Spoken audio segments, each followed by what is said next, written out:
അസ്സലാമു അലൈക്കും വറഹ്മത്തുള്ളാഹി. കാരുണ്യം വഴിയുന്ന കണ്ണുകൾ, കൃപയാൽ നിറഞ്ഞ ഹൃത്തടം, സ്നേഹം പ്രകടമാകുന്ന വദനം, സഹിഷ്ണുതയാർന്ന സമീപനം.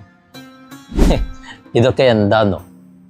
മഹാനായ അബൂദർദാ റളിയല്ലാഹു അൻഹുവിൻ്റെ സവിശേഷതകളാണിത്. ആരെയും ഒന്നിനെയും നോവിക്കരുത് എന്ന പോളിസിൻ്റെ ആളായിരുന്നു അദ്ദേഹം. ഒരിക്കൽ അബൂദർദാ തങ്ങൾ ഒരു സ്ഥലത്തൂടെ ഇങ്ങനെ നടന്നു പോകുമ്പോൾ വഴിയോരത്തുണ്ട് ഒരുപാട് കുട്ടികൾ ഇങ്ങനെ കൂട്ടം കൂടി നിൽക്കുന്നു. എന്താ സംഭവം? ഏതായാലും പെസ്സും പബ്ജൊന്നും കളിക്കാനല്ല. കാരണം ആ കാലത്ത് ഇപ്പോൾ ഫോണും ടാബൊന്നും ഇല്ലല്ലോ. പിന്നെ ഇപ്പം എന്തായിരിക്കും? ഇനിയിപ്പോൾ ഏതെങ്കിലും കുട്ടിക്ക് വല്ലതും സംഭവിച്ചോ? അബൂദർദാ തങ്ങൾ ദ്രുതഗതിയിൽ കുട്ടികൾക്കരികിലേക്ക് ചെന്നു. അസ്സലാമു അലൈക്കും വറഹ്മത്തുള്ളാഹി. സലാം കേട്ടതും വഅലൈക്കുമുസ്സലാം വറഹ്മത്തുള്ളാഹി തആല വബറകാതുഹു. കുട്ടികൾ അത്യധികം ആവേശത്തോടെ സലാം അടക്കി. അബൂദർദാ തങ്ങൾ കുട്ടികൾക്ക് ചുറ്റും ഒന്ന് സ്കാൻ ചെയ്തു നോക്കി. അപ്പോഴല്ലേ കാര്യം മനസ്സിലായത്. എന്താ പണി? അവര് കിളികളെ പിടിക്കുന്ന തിരക്കിലാണ്. കെണി വെച്ച് പക്ഷികളെ പിടിക്കുക. ഓൾറെഡി കുറച്ച് പറവകൾ അവരുടെ വലയിൽ വീണ് കഴിഞ്ഞിട്ടുണ്ട്. അവ ഇങ്ങനെ രക്ഷപ്പെടാൻ വേണ്ടിയിട്ട് തങ്ങളുടെ ചിറകിട്ടടിച്ചുകൊണ്ടിരിക്കുക.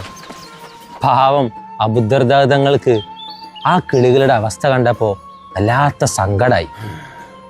അബൂദർദാ തങ്ങൾ ചിന്തിച്ചു, എന്തിനാണ് ഈ കിളികളുടെ ഫ്രീഡം നഷ്ടപ്പെടുത്തുന്നത്? അള്ളാഹുവിൻ്റെ വിശാലമായ ആകാശത്ത് പറന്നു നടക്കേണ്ട കിളികളല്ലേ ഇത്? ഈ മനുഷ്യക്കുട്ടികൾ എന്തിനാണ് അവയെ പിടിച്ച് കൂട്ടിലിടുന്നത്?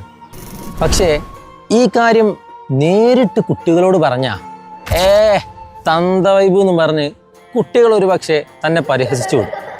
അതുകൊണ്ട് it's time for a reverse psychology. Abu Darda തങ്ങൾ ചിന്തിച്ചു, ഈ പക്ഷികളേതായാലും കുട്ടികളുടേതായി കഴിഞ്ഞു. അതുകൊണ്ട് ഇനി അവയെ രക്ഷിക്കാൻ ഒരൊറ്റ മാർഗ്ഗമേ ഉള്ളൂ. അബൂദർദാ തങ്ങൾ കുട്ടികൾക്ക് നേരെ തിരിഞ്ഞുകൊണ്ട് ചോദിച്ചു, മക്കളെ, ഈ കിളികളൊക്കെ വിൽക്കാനുള്ളതാണോ? കേട്ടപാതി വിൽക്കാനുള്ളതാണോന്നോ? ഏതിന് നിങ്ങൾക്ക് വേണ്ടത്? ഇത് വേണോ? ഇത് വേണോ? നോക്കി, ഇത് നല്ല ലിമിറ്റഡ് എഡിഷൻ സാധനമാണ്, പ്രീമിയം ഫെദർ. നിങ്ങൾക്കായതുകൊണ്ട് നമ്മൾ ഓഫറിനും തരാം.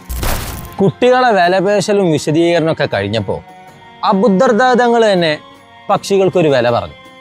ന്യായമായ വില, അങ്ങോട്ടുമില്ല ഇങ്ങോട്ടുമില്ല. കുട്ടികളും ഓക്കെ ആയി. അബൂദർദാ തങ്ങൾ എല്ലാ പക്ഷികളെയും അവരിൽ നിന്ന് വാങ്ങി. അവർക്ക് കിട്ടിയതിൽ വെച്ച് ഏറ്റവും നല്ല കസ്റ്റമർ.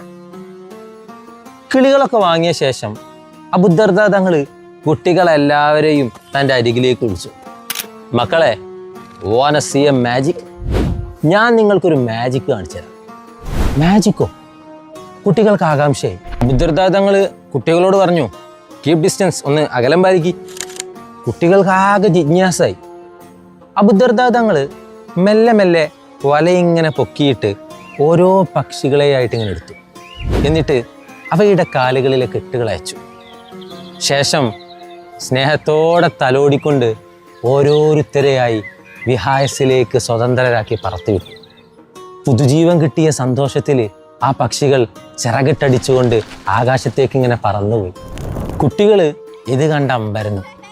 ജീവനും കൊണ്ടുള്ള പക്ഷികളുടെ പറക്കൽ അവരിൽ വല്ലാത്ത ആഹ്ലാദം ഉണ്ടാക്കി. പക്ഷേ കോമഡി അതൊന്നുമല്ല.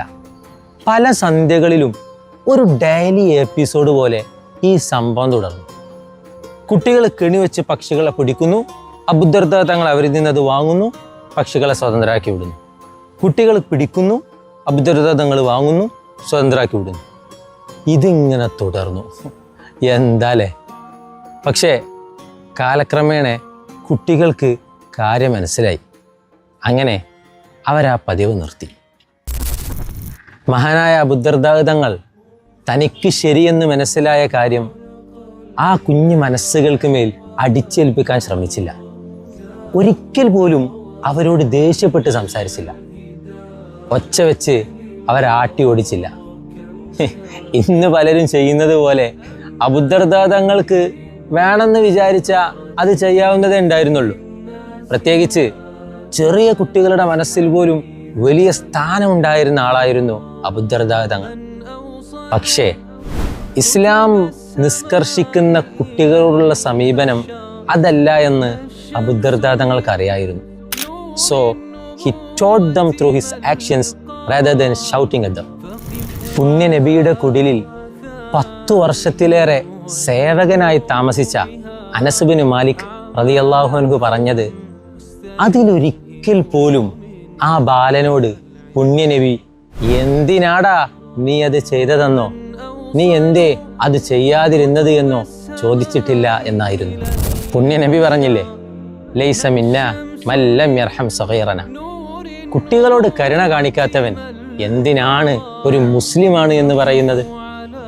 മക്കളെ അദബ് പഠിപ്പിക്കേണ്ടത് ഒച്ച വെച്ചോ അവരിൽ പേടിയുണ്ടാക്കിയോ അല്ല, അത് ഭംഗിയേറിയതും മനോഹരവുമായ ശൈലിയിലാണ്. 7 വയസ്സു മുതൽ 10 വയസ്സുവരെ നീണ്ട 3 വർഷക്കാലം ദീനിന്റെ അടിസ്ഥാനങ്ങളിലൊന്നായ നിസ്കാരത്തെ പഠിപ്പിക്കാൻ ദീൻ നിഷ്കർഷിച്ചത് സ്നേഹത്തിൽ പൊതിഞ്ഞ കൽപ്പനയും ബോധവൽക്കരണവും മാത്രമാണ്. അത് വെറുതെ അല്ല.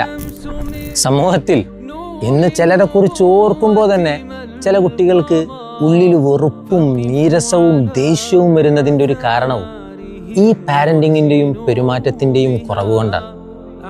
So try to be a Muslim. അസ്സലാമു അലൈക്കും വറഹ്മത്തുള്ളാഹി.